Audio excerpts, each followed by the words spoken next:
Well, you paid for this one, too. A new report says nearly $1 million of your tax dollars were not spent wisely by a local college.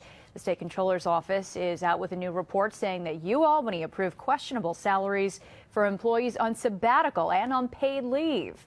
Despite upset taxpayers and students tonight, the college is defending those payments. Our Capitol correspondent Pat Bailey is now live in our Albany newsroom with more because, once again, you paid for it. Pat?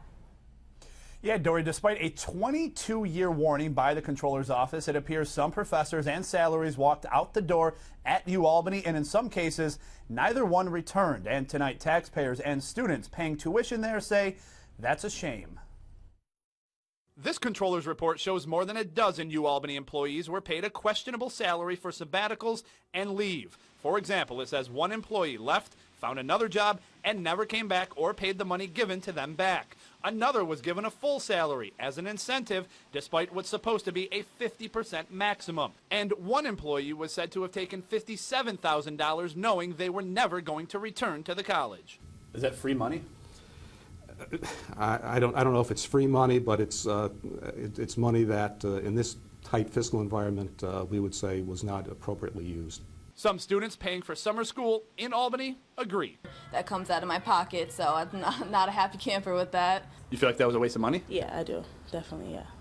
The report shows in all $10.8 million was spent on sabbaticals and leave over a 4-year period. The controller's office believes 10% of that money, or $1 million, is questionable.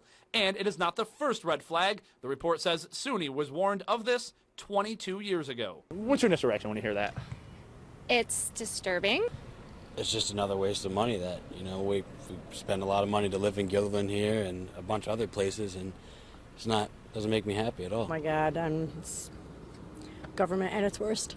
Despite the criticism, UAlbany stands by their policy. The issues raised in the OSC audit are primarily focused on OSC's view of the policies themselves and not UAlbany's compliance with the policies. At no time were funds used inappropriately, and UAlbany remains in full compliance with trustee policies through SUNY. Now, just like they did 22 years ago, the controller's office, after this report, gave SUNY yet another warning. The controller's office said recommendations were made to them, and above all, are more strict policies overseeing the sabbaticals and the taxpayer dollars on those who take a paid leave. Reporting live in the Albany Bureau, Pat Bailey, CBS 6 News.